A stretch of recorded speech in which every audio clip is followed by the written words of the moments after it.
आई India पर आ रही मोहाली के पत्रकार हत्याकांड से जुड़ी हुई बड़ी खबर। बता दें कि पत्रकार राघवेंद्र वाजपेयी की दिन दहाड़े हत्या के बाद लगातार जांच पड़ताल की जा रही थी, जिसके बाद जांच पड़ताल में सुर्खियां बटोरने वाले लेखपाल पर प्रशासनिक कार्रवाई की गई है। ज्यादा जानकारी के लिए सीधे फोन लाइन से जुड़ चुके हैं आई इंडिया के editor in chief doctor Pankaj Singh Gaur ji. तो सर बताएं कि अब जो है प्रशासनिक कार्रवाई क्या की गई है और क्या जाँच पड़ताल हो रही है।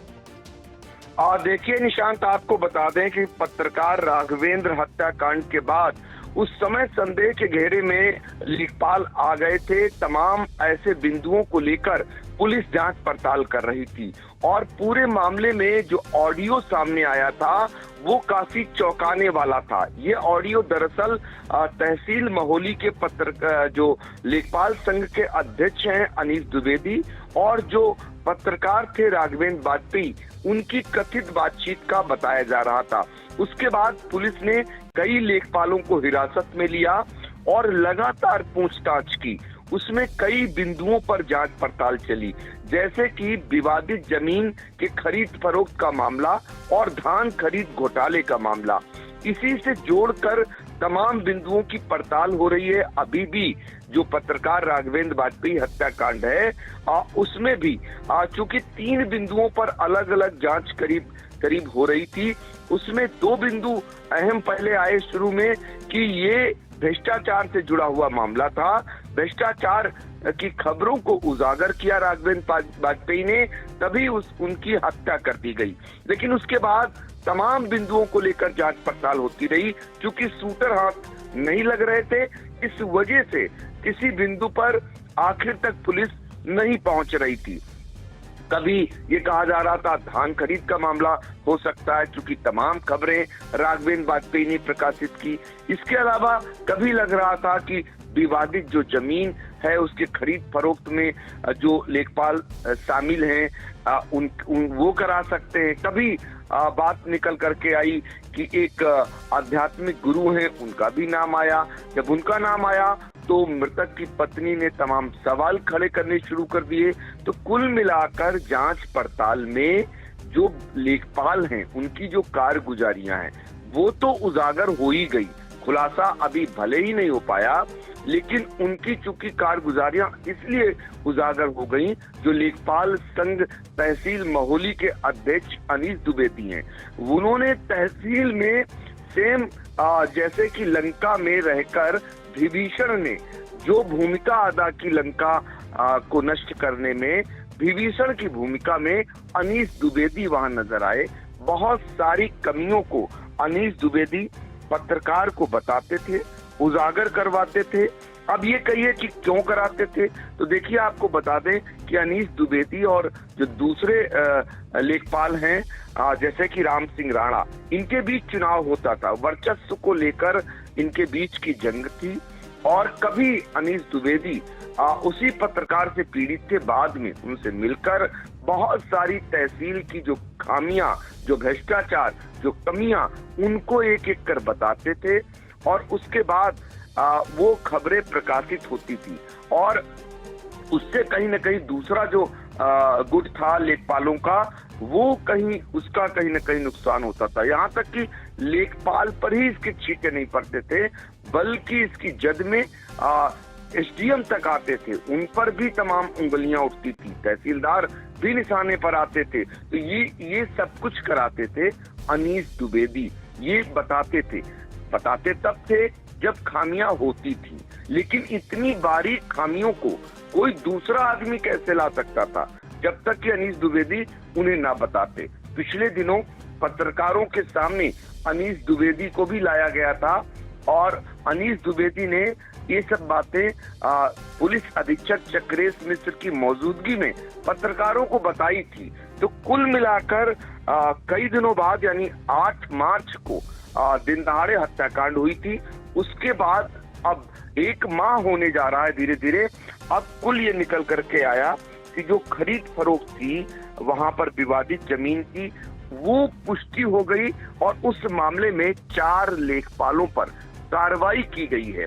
तो आपको बताते हैं जो लेखपाल हैं उनमें किसके किसके विरुद्ध कार्रवाई की गई है। तो इनमें है राम सिंह राणा, ये लेखपाल हैं, इनके विरुद्ध तो निलंबन की कार्रवाई की गई है। जबकि लेखपाल प्रतीक गुप्ता, ऋषभ गौतम और शिवशंकर के विरुद्ध अस्थायी रूप से 2 वेतन वृद्धि रोकने की कार्रवाई की गई है। इसकी पुष्टि बाकायदा एसडीएम शशिबिंदु द्विवेदी इनकी ओर से की गई है। इनकी ओर से ये भी बताया गया है कि उच्च अधिकारियों के निर्देश पर ये कार्रवाई अमल में लाई गई है, क्योंकि ये शुरू में ही पता चल गया था। इसको पहले ठंडा किया गया, तमाम इस पे आरोप प्रत्यारोप के दौर जारी थे, विपक्षी नेता, विपक्षी दल के लोग हमलावर थे, तो लिहाजा इसको ठंडा कर दिया गया मामले को, तभी ये सब कुछ उजागर हो गया था। अब ये कार्रवाई की गाज लेखपालों पर गिराई गई है। तो जरा आप ये भी समझ लीजिए कि ये जमीन जो विवादित बताई जाती है, इसमें होता क्या है और क्यों ये विवादित जमीन होती है। तो दरअसल जो विवादित जमीन है ये महोली का ही इलाका है, चड़रा। ये दिल्ली लखनऊ राष्ट्रीय राजमार्ग से सटी हुई है। तो इसकी ये बेशकीमती जमीन मानी जाती है, क्योंकि हाईवे से सटी हुई है। बताया जाता है कि 25 जुलाई को लेखपाल राम सिंह राणा ने मुड़िया गांव की निवासिनी फूलमती से यह जमीन खरीदी थी। लेखपाल राम सिंह राणा खुद एसटी वर्ग में आते हैं। उन्होंने एससी महिला से जमीन खरीदी थी। नियमानुसार उन्हें अपनी तैनाती वाले तहसील क्षेत्र में जमीन खरीदने से पहले उच्च अधिकारियों से अनुमति लेनी चाहिए थी। ये पॉइंट फंसा इनका और इसी आधार पर इन पर कार्रवाई की गई, क्योंकि इन्होंने ऐसा न कर सीधे जमीन खरीदी और स्टाम्प भी मालियत के सापेक्ष कम लगाए थे। यही कारण है। आपको ये भी बता दे, ये एक पूरा इन लोगों का एक अपना जो कहते हैं ना, एक जो 4-5 लोगों का एक दल जैसा बन जाता है।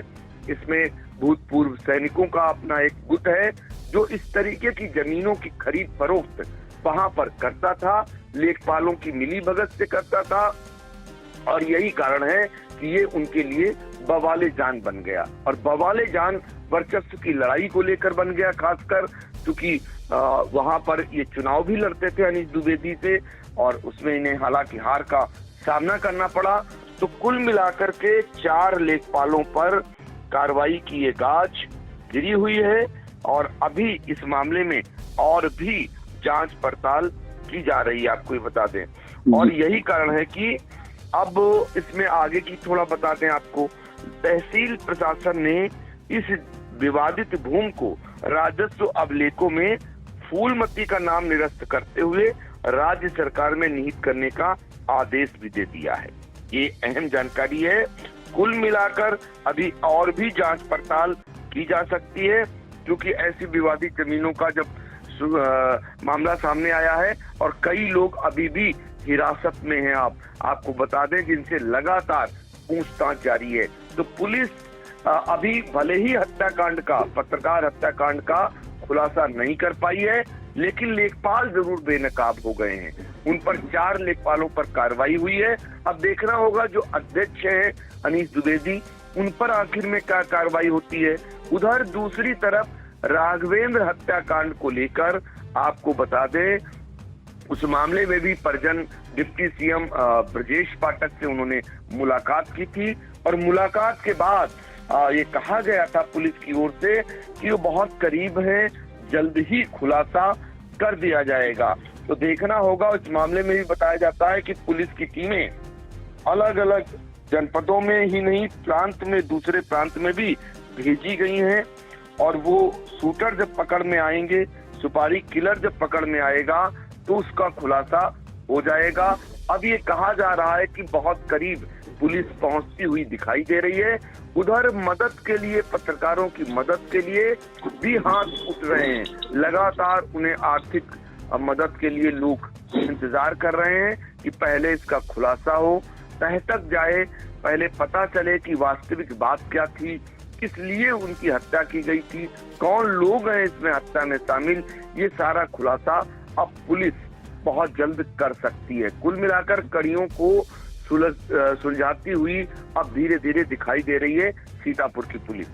हाँ बिल्कुल, सीतापुर की पुलिस जो है कड़ियां दर कड़ियां खोलने पर लगी हुई है। आपको बता दें कि हमारे साथ फोन लाइन से आई इंडिया के editor in chief doctor Pankaj Singh Gaur ji, जिन्होंने बताया कि किस तरह से मोहाली में जो है 4 लेखपालों पर कार्रवाई का हंटर चला है। आपको बता दें कि जो मोहाली पत्रकार हत्याकांड का मामला था, जिसमें पहले से ही जो जांच पड़ताल शुरू हुई थी, उसमें लेखपाल राम सिंह राणा दोषी माने गए थे और उसी को लेकर के अब 4 लेखपालों पर कार्रवाई हुई है। लेखपाल राम सिंह राणा के विरुद्ध निलंबन की कार्रवाई हुई है। वहीं लेखपाल प्रतीक गुप्ता और ऋषभ गौतम और साथ में शिव शंकर के विरुद्ध स्थायी रूप से 2 वेतन वृद्धि रोकने की कार्रवाई की गई। बड़ी अपडेट इस वक्त निकल कर आ रही है मोहाली के पत्रकार राघवेंद्र वाजपेयी हत्याकांड से जुड़ी। सर, जैसे भी कोई अपडेट मिलती है सर, तत्काल आई इंडिया के दर्शकों तक पहुंचाने का काम करेंगे।